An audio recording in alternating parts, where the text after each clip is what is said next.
Welcome to Catholicsplaining. Prepare yourself. You are about to be Catholicsplained. What are we Catholicsplaining today? Why, it is none other than exorcisms. Yes, maybe you're seeing some of these movies this October and all these, of course, the biggest one, The Exorcist, and was it Exorcism of Emily Rose, the Pope's Exorcist, Exorcist this, Exorcist that. But what is an exorcism? Is it even real? Is it something, or is it still done? Well, of course, the answer to that is yes, it is. But let's get into it. Why, look who it is. Someone who does not need an exorcism. It is black-pilled Timon, meteor advocate. Hello.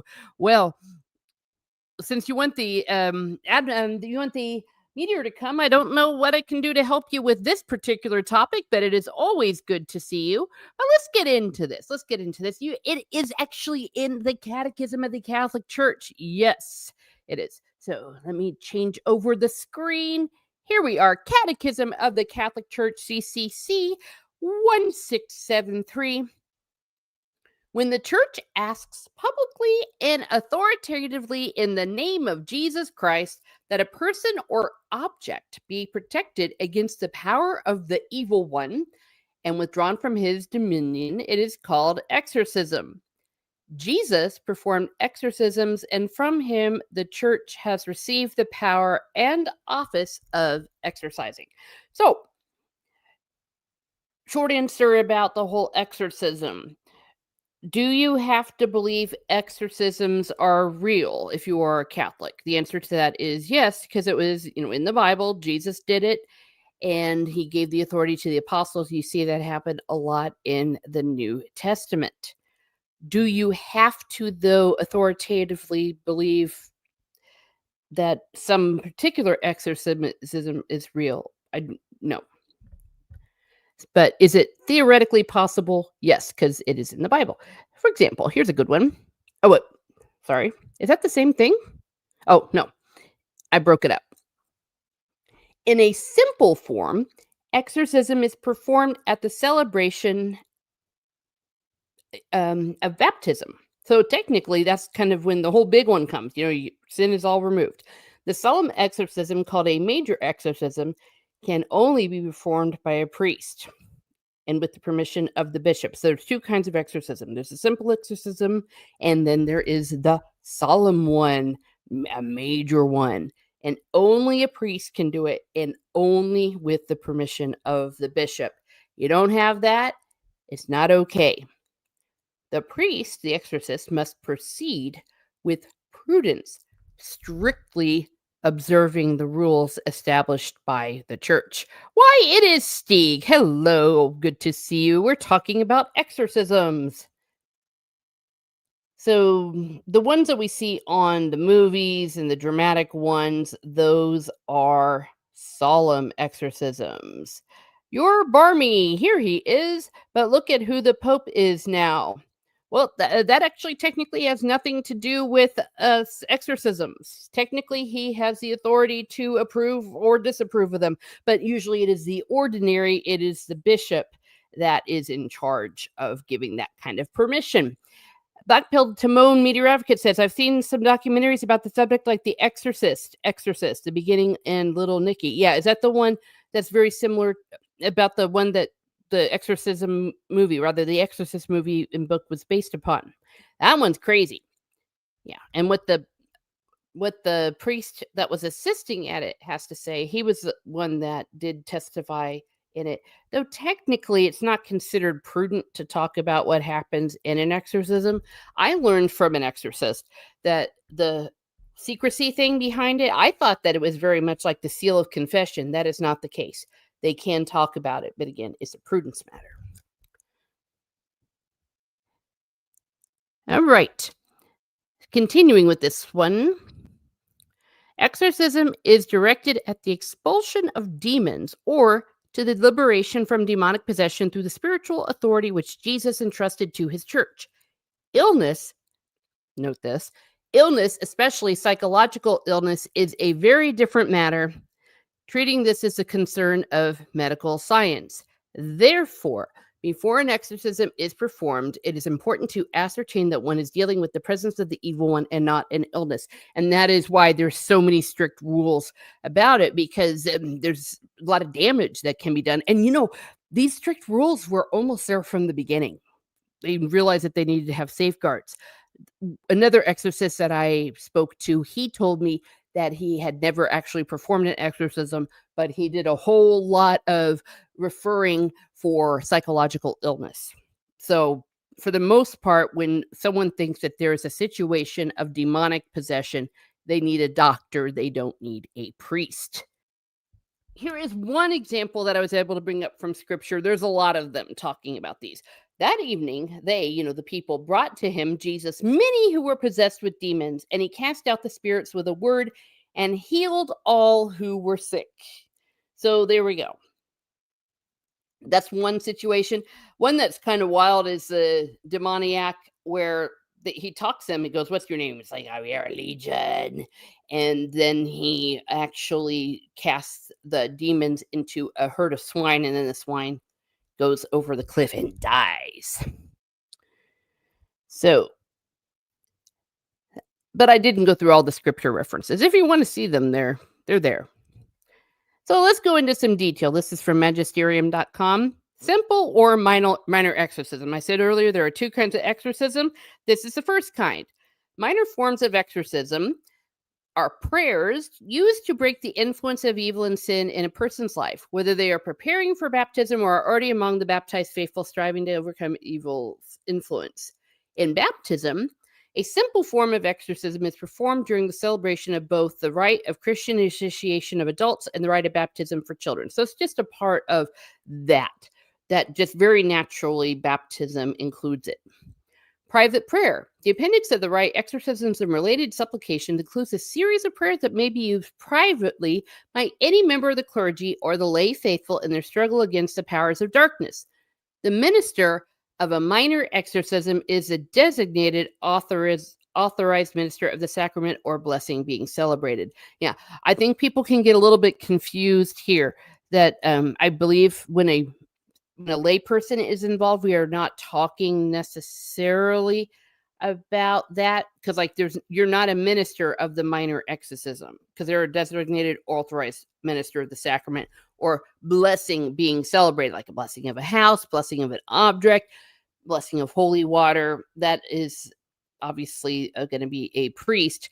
Now, a lay faithful, I was told actually in speaking at this exorcism conference, for lack of a better word, it was the photo one in Cork, Ireland. They said, the most appropriate thing for lay people to do is just regular prayer and, pray the St. Michael the Archangel prayer and all that, but don't do anything more. That is just not a healthy area for lay people to go into, and to a certain degree, not even priests. And we're going to see this in a second. Now we got the solemn or the major exorcism. The solemn or major exorcism is directed specifically at the expulsion of demons or the liberation from genuine demonic possession through the spiritual authority Jesus entrusted to his church. Say that 10 times fast. The spiritual authority Jesus entrusted to his church from the genuine demonic possession. Now, these do not happen too often. They are very dramatic. It makes for a good movie.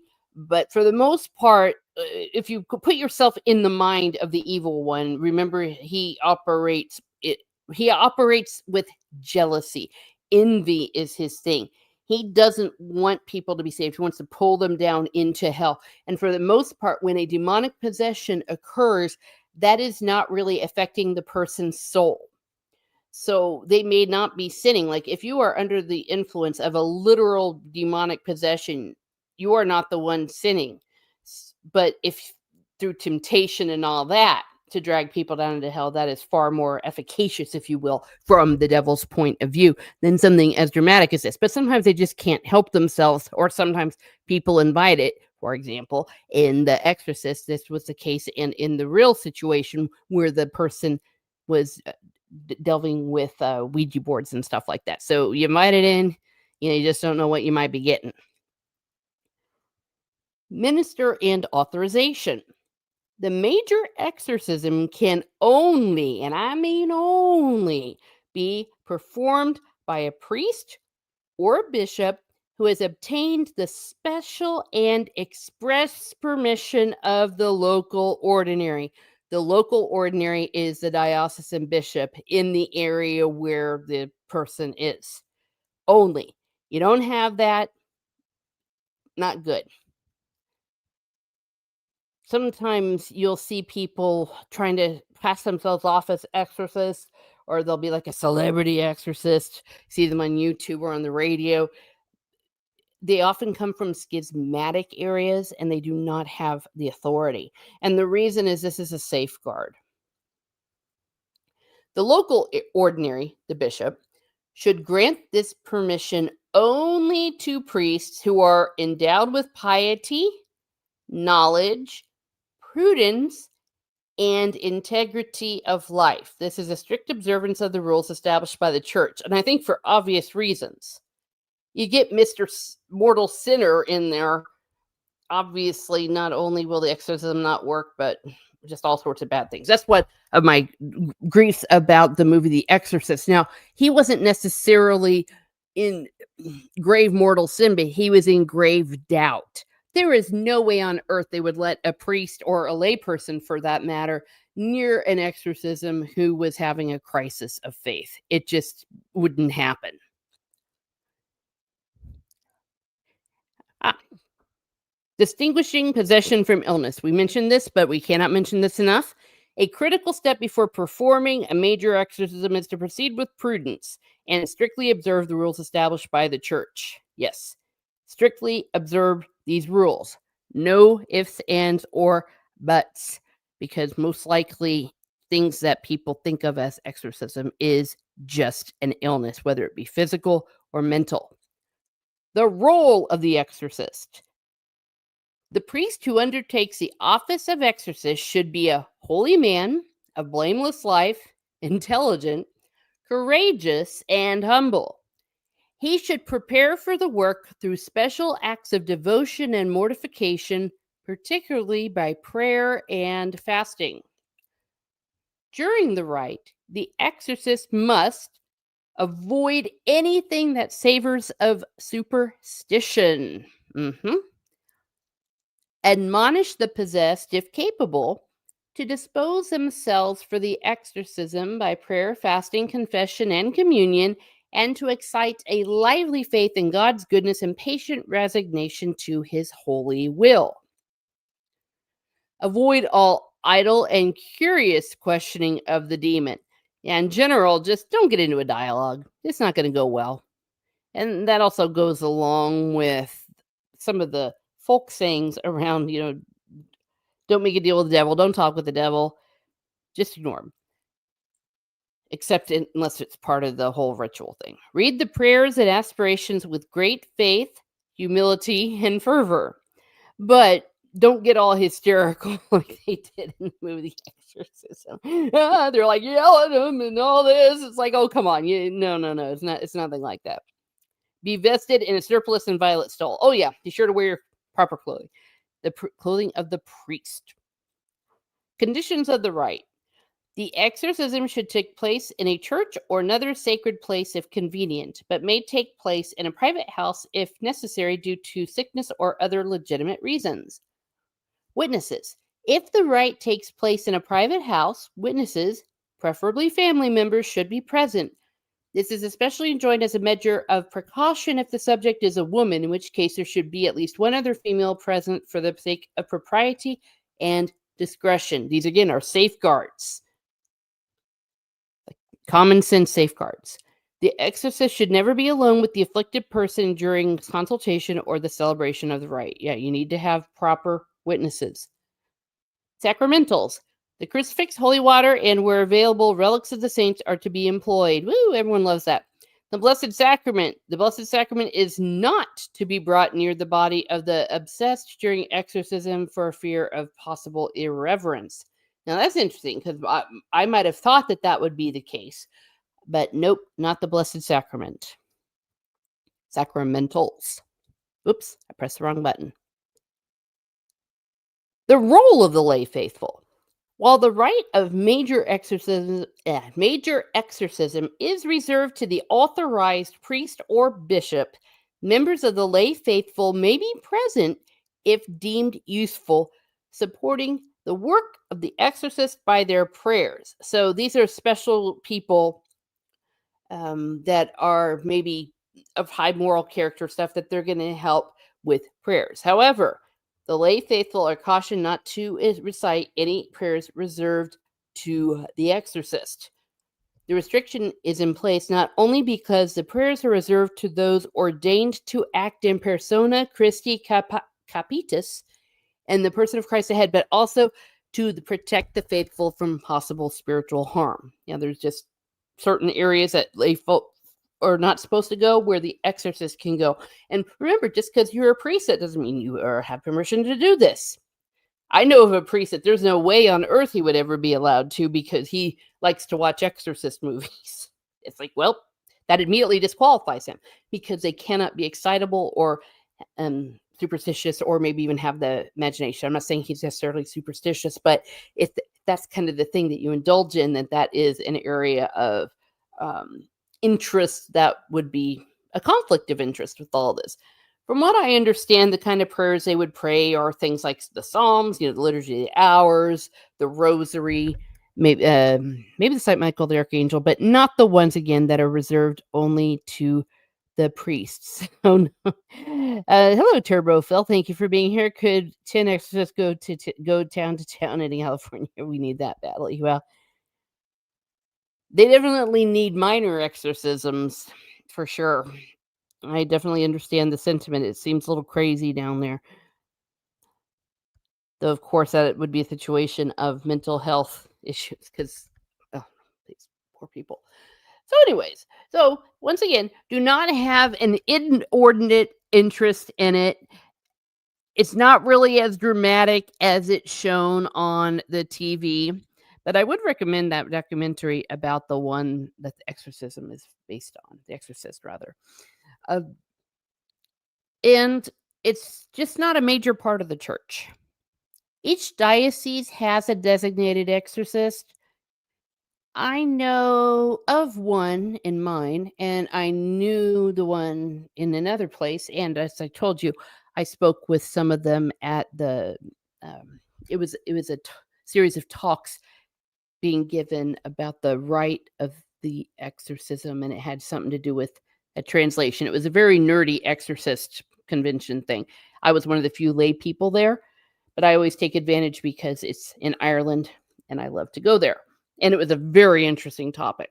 And they were really cool to talk to. They're very funny guys. There's a bunch of Brit ones that were there. There were some Germans, but the ones that were specific exorcists, one was a Brit, and they had some really good insights. It's not a big deal.